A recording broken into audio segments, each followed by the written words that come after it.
The city behind the wall. The city was surrounded by tall concrete walls, not to keep enemies out, but to keep its people inside.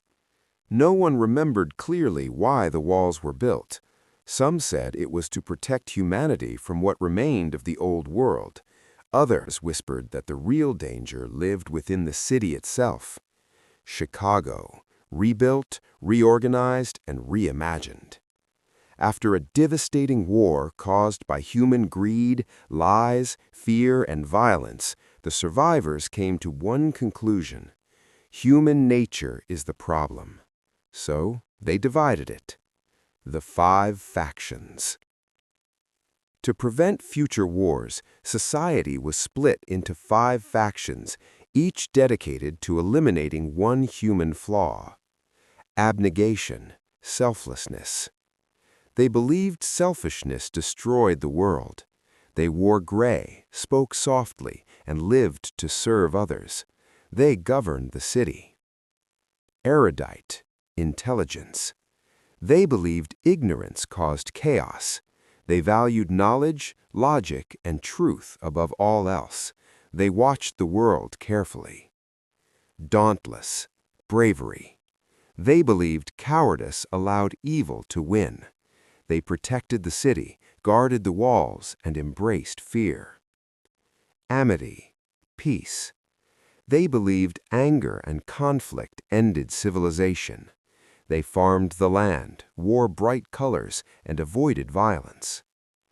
Candor, honesty. They believed lies poisoned society. They valued truth even when it hurt. From birth, every child was raised inside their parents' faction. But at 16, they were given a choice: stay with the faction of birth or choose a new one forever. Choosing wrong meant losing your family. Beatrice Pryor. Beatrice Pryor had lived her entire life in abnegation. She woke before sunrise. She dressed in gray. She avoided mirrors. In abnegation, vanity was considered selfish. Even curiosity could be dangerous. But Beatrice was dangerous to herself. She questioned too much. She noticed things she shouldn't. She wanted more than selflessness, and that terrified her. The aptitude test. The aptitude test decided where you truly belonged. It was supposed to reveal your nature, your deepest instincts.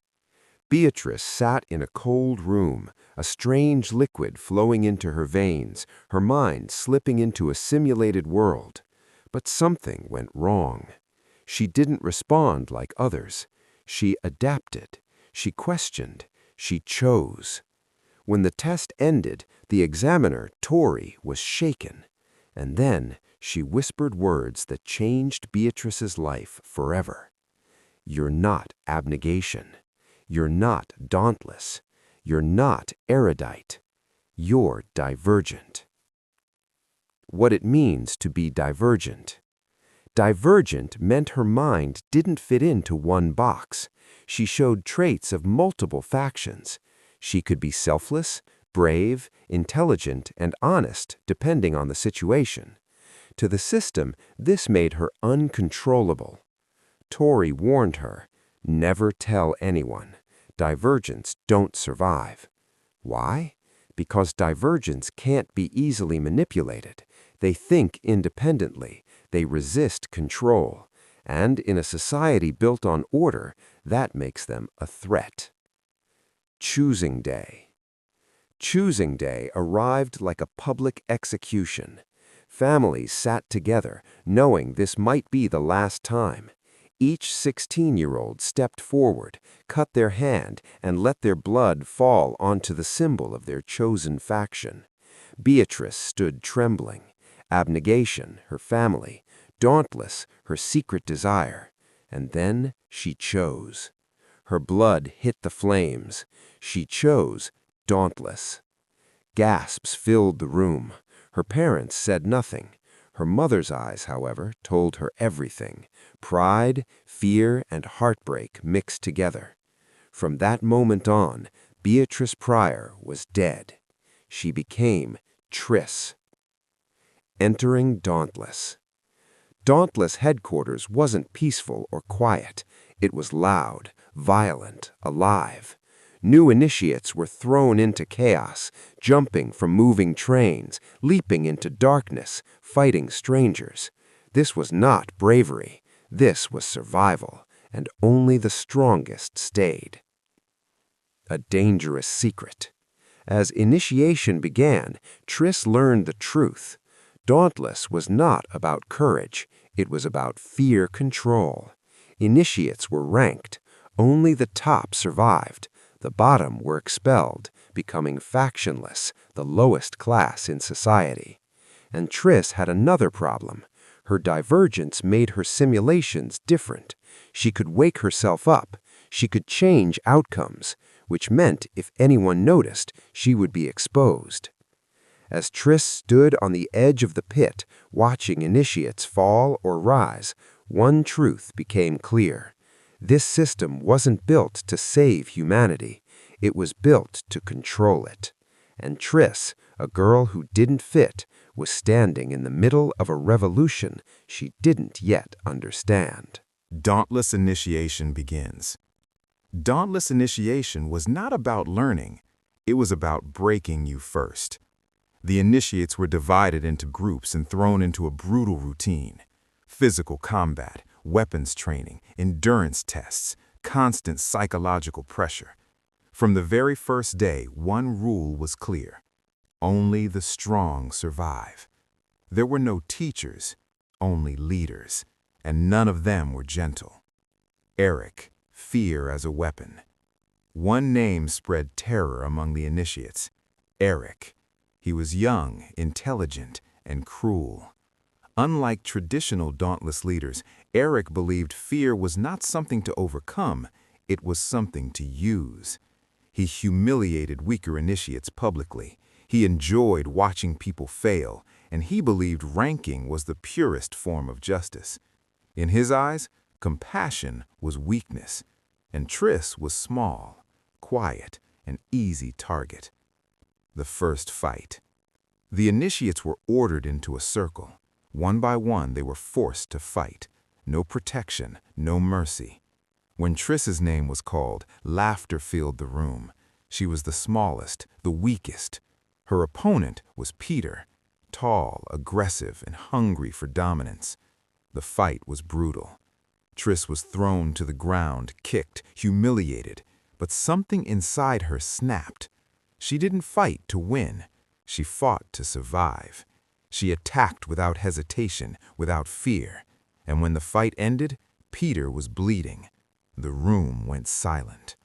For the first time, people looked at Triss differently. 4. Among the leaders, one stood apart.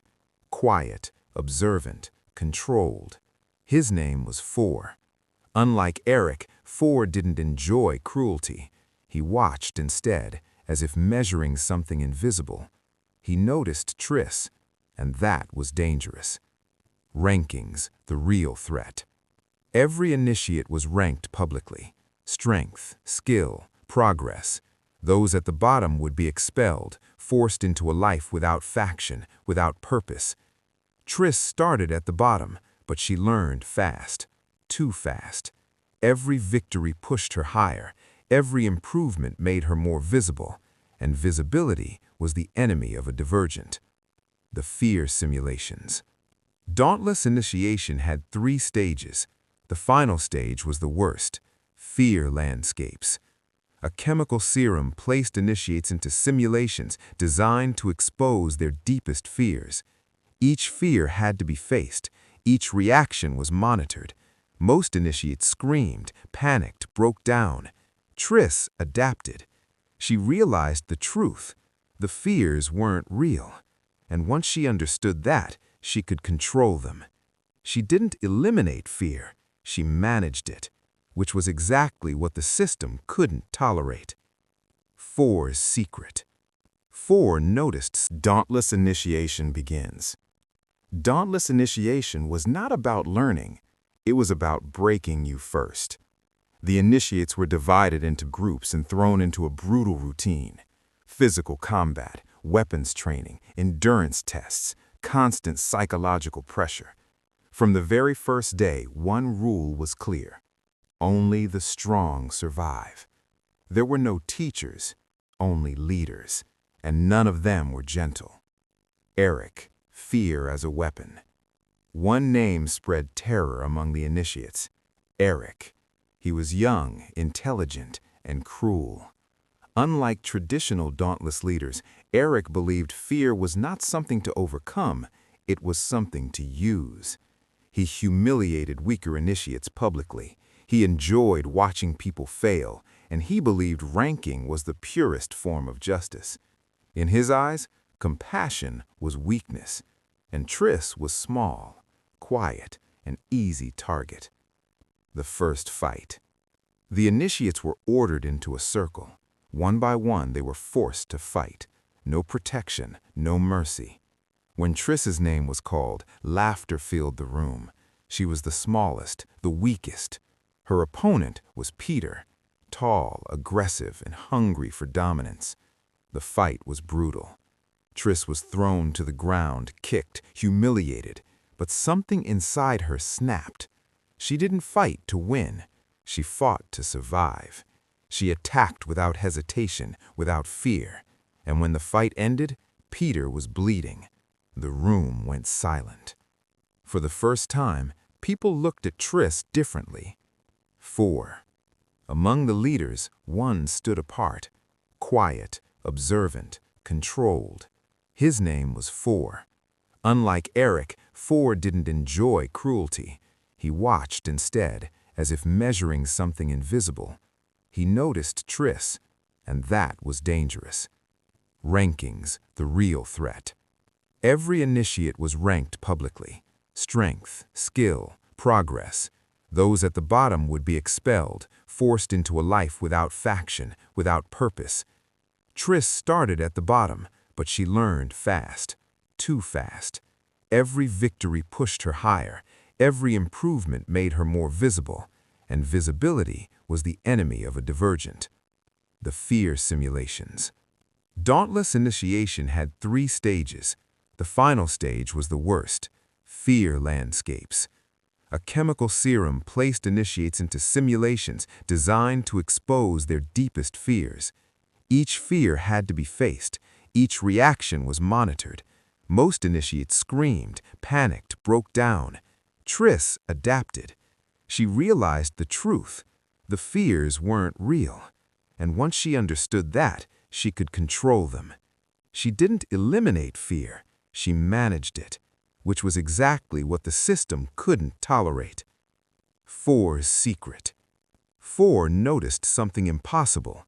Triss completed her fear simulations faster than anyone, even faster than him. So he tested her, quietly, carefully, and he confirmed it. Triss was divergent.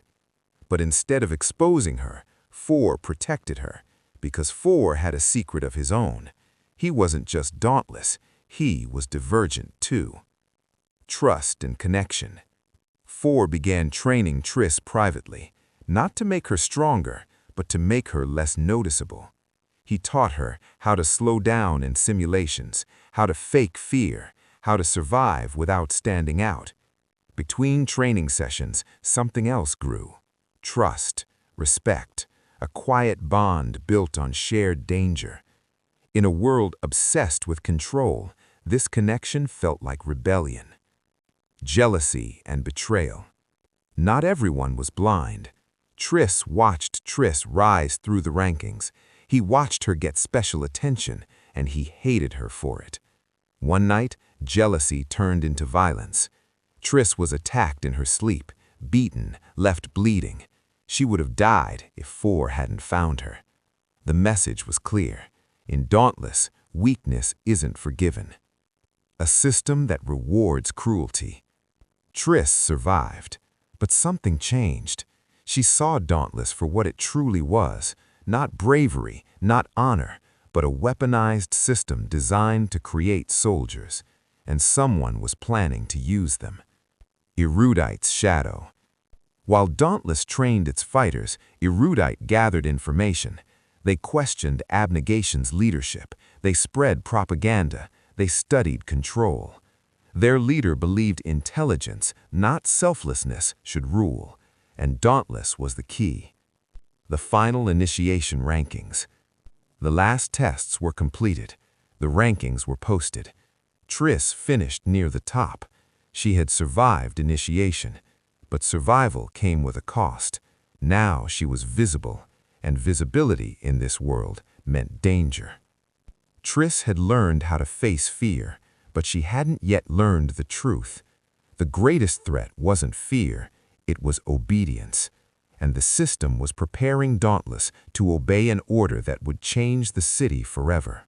The Serum. The new program was introduced quietly. Dauntless leaders gathered the initiates and explained it as an upgrade, a chemical simulation designed to improve coordination and reaction time. They called it training. But this serum was different. Unlike fear simulations, this one didn't show illusions. It controlled behavior.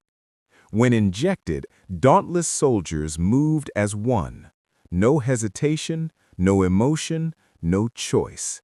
They became obedient, perfect soldiers. Who controls the controllers? The real architects of the serum were not Dauntless. They were Erudite. Through data, research, and manipulation, they had created a way to override free will. Their argument was simple. If people are controlled, they can't choose violence. But beneath the logic was ambition.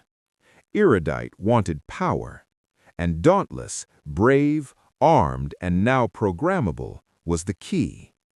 Why divergence matter? The serum worked on almost everyone. Almost. Triss felt it too. The pull, the fog, the command pushing into her mind. But she could still think. She could still choose. Her divergence made her immune, and that meant something terrifying. If Erudite discovered this, divergence would be hunted, not as mistakes, but as threats. Force passed. As tension rose, Four finally told Triss the truth. His real name wasn't Four. It was Tobias. He was born into abnegation, raised by a father who ruled through fear and control. Tobias didn't leave abnegation because he rejected selflessness. He left because he survived abuse. His divergence was shaped by pain, and that pain made him strong enough to resist the serum, but not fully. Unlike Triss, Tobias could still be partially controlled, which meant he was vulnerable.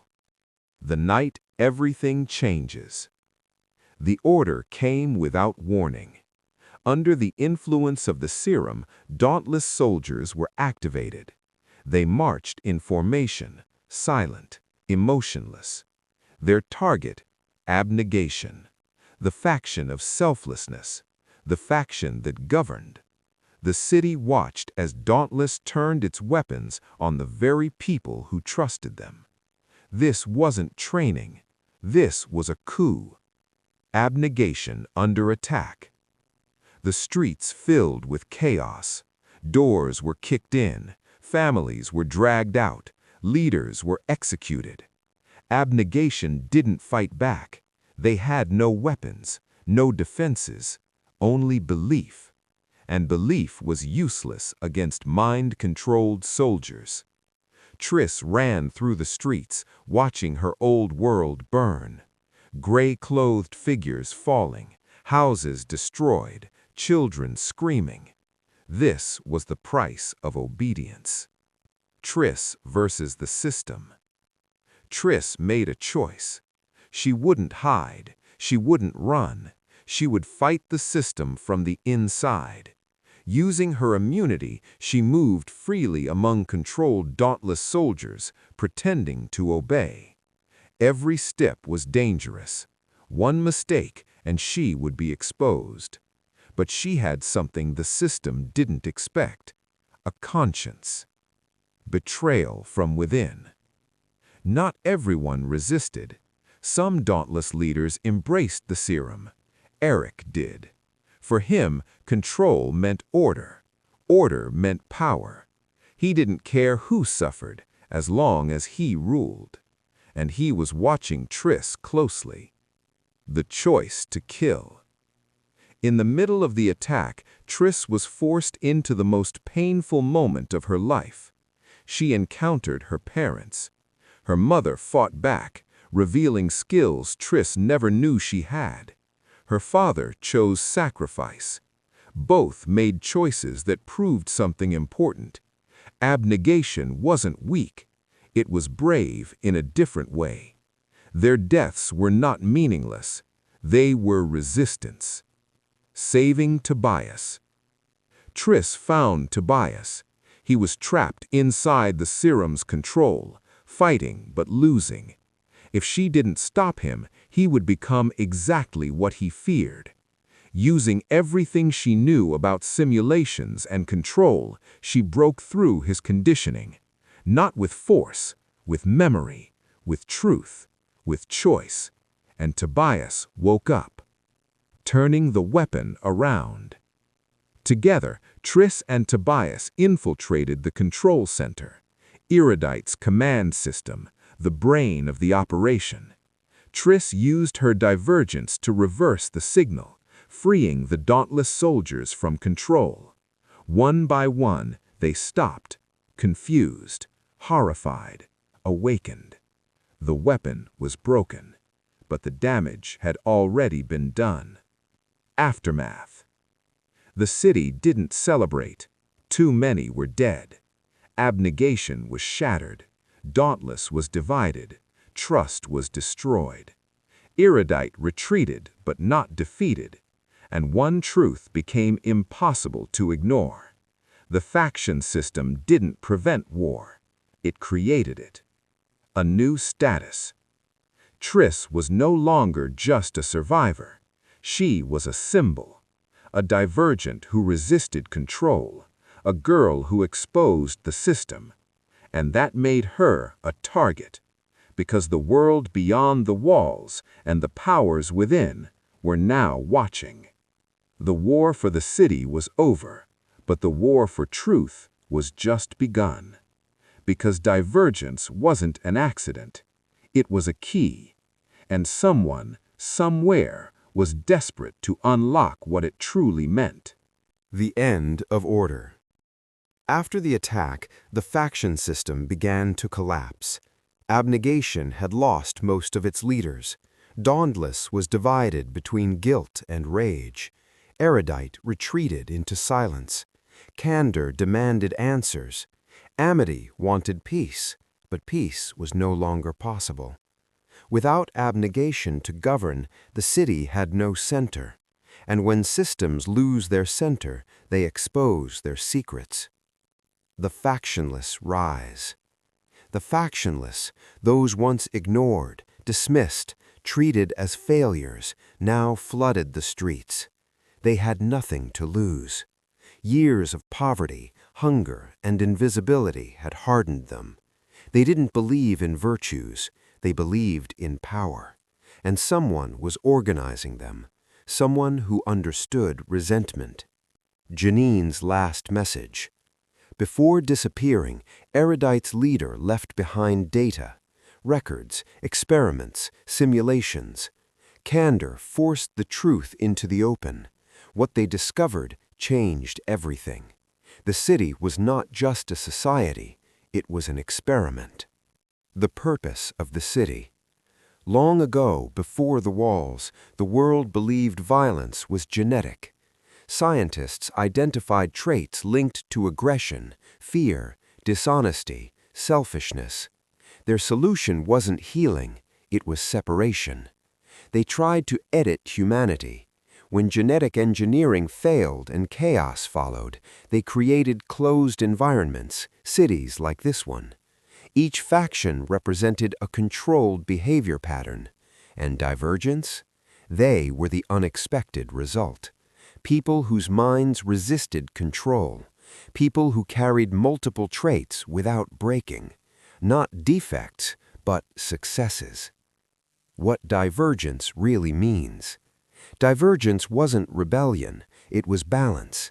The ability to think independently, to feel fear but act anyway, to value knowledge without losing empathy, to be honest without cruelty, to be selfless without disappearing. The system labeled this dangerous because a balanced human cannot be controlled. Triss as a data point. Triss wasn't just a survivor, she was proof. Her aptitude results, her resistance to serum, her choices under pressure, all of it pointed to one conclusion: the experiment was failing and divergence were the answer. But answers are dangerous because they force change. The message beyond the walls. Hidden in Erudite's data was something else, a transmission, a message meant for divergence only. It spoke of a world beyond the city, a world that had moved on, where the experiment was being watched, where divergence were being sought, not to be killed, but to be studied. Fear of freedom. The city panicked. Leaving the walls meant abandoning everything familiar. Inside the walls, life was controlled but predictable. Outside, unknown. And humans fear the unknown more than control. Some wanted to rebuild the factions, others wanted to burn them down. No one agreed. Tobias and Triss. For Tobias, the truth was painful. He had run from control his entire life, only to learn the entire world was controlled. For Triss, it was clarity. Her pain had meaning. Her loss had context. Her difference had purpose. Together, they represented a future the system never planned for. A choice greater than factions. The message made one thing clear. The experiment was ending, and divergence had a responsibility. Stay inside the walls and fight over a broken system, or step beyond them and face the truth of humanity itself. This was not a faction choice, it was a human one. The city's last illusion. As debates raged, violence grew. Factionless leaders promised freedom, but delivered domination. The city replaced virtues with force. Triss saw the pattern repeating. Different structure, same mistake. Humanity wasn't broken because of traits, it was broken because of fear. Preparing to leave. Quietly, Triss prepared. She gathered information, supplies, allies. Not everyone would go, not everyone could. Leaving the city meant accepting uncertainty, but growth had always required risk. The wall. The wall had once been protection, now it felt like a cage. Standing before it, Triss realized something. The wall didn't keep danger out, it kept truth out, and she was done living inside lies. The meaning of sacrifice. Triss understood something deeper now. True selflessness wasn't obedience, it was choice. Choosing others, even when the cost was everything. And the choices ahead would demand more than bravery. They would demand loss. The experiment had an answer, and that answer was alive. But outside the walls, another system waited, another truth, and another price. Because saving humanity doesn't come without sacrifice. Beyond the wall. Crossing the wall didn't feel heroic. It felt quiet. No cheers, no victory. Just a group of people stepping into uncertainty. Beyond the city, the world wasn't destroyed. It was different. Organized, watching, waiting. This wasn't freedom. It was surveillance. The Watchers. The people beyond the walls weren't monsters. They were scientists, observers, architects of the experiment. They spoke calmly, rationally. To them, the city was a test environment. The factions were variables. The war was data. And divergence? They were the solution humanity had been searching for. The final truth. The experiment existed for one reason: to fix humanity after genetic disaster. The old world tried to remove violence through manipulation. They failed. Then they tried control. They failed again. Now, divergence proved something new. Humanity doesn't need to be erased or controlled. It needs to be balanced. But balance comes with chaos, and chaos scares people who crave order. A new plan. The observers proposed a reset. Erase the city's memories, restart the experiment, preserve peace. A clean solution, efficient, cold. It would undo everything Triss and others had suffered for. All the deaths, all the choices, all the growth. Gone. Triss's dilemma. Triss stood at the center of it all. She had always been defined by choice, but now the choice was unbearable. Save the city's memory and risk future war, or erase the pain and erase truth. For the first time, fear returned. Not fear of death, fear of meaninglessness. Tobias and identity. Tobias struggled differently. His life had been shaped by control. Now he was being offered a world without it. But freedom without truth felt like another lie. He didn't want a perfect world. He wanted a real one, even if it hurt. The cost of sacrifice. There was a flaw in the reset plan. Someone had to deliver the memory serum. Someone immune. Someone divergent. And that someone would not survive. The system demanded a final payment. Not data, a life. Triss's choice. Triss didn't hesitate, not because she wasn't afraid, but because she understood something the system never did. Sacrifice only matters when it's chosen. She didn't see herself as a hero. She saw herself as human, and humans choose others even when it costs everything. The final moments. As Triss prepared, memories flooded her mind. Abnegation mornings, dauntless fear, her parents' courage, Tobias's trust. She wasn't defined by one faction. She was all of them, balanced, whole, human. Death of a symbol. The serum was released. The system reset. Triss fell. Not as a divergent, not as dauntless, not as abnegation, but as proof that humanity could be better without being controlled. Aftermath. The city woke up changed. Memories blurred. Pain softened. But something remained.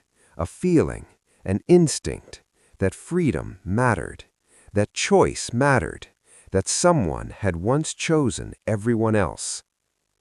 Tobias's grief. Tobias didn't forget everything. Grief is stubborn. Love leaves echoes. He carried Triss's story forward, not as a tragedy, but as responsibility. The end of the experiment. The observers shut it down, not because it failed, but because it succeeded. They learned what they needed to know. Humanity couldn't be fixed by force, only by choice. The future. No factions, no walls, no labels, just people, imperfect, emotional, dangerous, compassionate, free. They tried to divide humanity into virtues. They tried to remove fear. They tried to erase pain. But what they learned was this: humanity is not a flaw to be corrected. It is a balance to be protected. And sometimes the bravest act is choosing others even when the world will never know your name. Triss didn't save the world by being perfect. She saved it by being human.